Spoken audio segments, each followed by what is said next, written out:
mao mga kaigsunan mo pasa kagayod og kaso. Patok sa fixer nakailad og daghan mga kliyente. Detalye sa report sa Renato kini pinagi sa pagpamati ni Katropang Benji Talisik. Katropang Jerry Auxilio. Live report.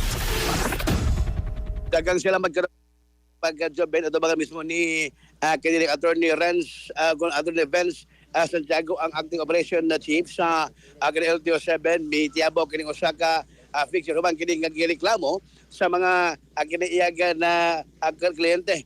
Moabot sa 60 ka mga kliyente o nagsanga-sanga pa kalaman diri ang kiniang nireklamo batura sa mga suspect nga kining fixture sa LTO kagahapon adlaw din mataban ni Santiago nga gawa sa 60 na pinagsinga-singa kay ang usa ka pamilya kataban diri nga iyang kliyente sa usa ka pamilya na 5 na 3 ka mga tao ang igresak so man nga gawa sa 60 kagaling mga reklamante so mababalik mo lapas pa ang mga reklamante kini man nga ni angko nga ni mga suspect sa iyang pagpangilad kay wala pang wa kini mahatag ang itong mga lisensya ang uban di pangayoan o kini ang bayad at pagmarasak ang iyang mga kliyente. Gani, di lang gani, sa Cebu City, doon na pailain nga mga lugar nga iyang ginasag dito sa may naglalain nga mga district sa LTO. Bawat na nga, yan, na ito bang, ni Santiago, ang kinimaong nga, ang kinimaong nga suspect, inay nga unta yung pasilo na pandiyan. Hibaw nini,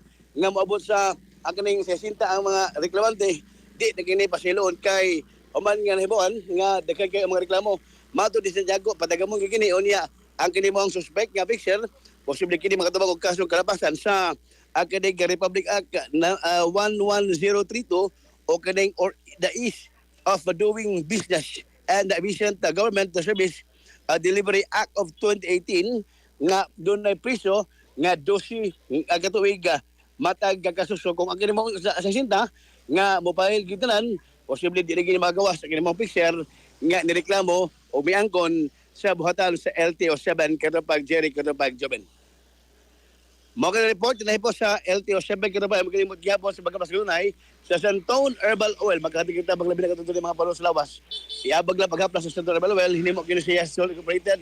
Mabalid sa pharmacy botika sa iyong lugar. On board sa patrol, kabalik Katropang Genre, Redoblado. Alas sa Pilipino, para sa Pilipinas, si Katropa. Benji Talisik, X-Men News. XFM Report. Exciting!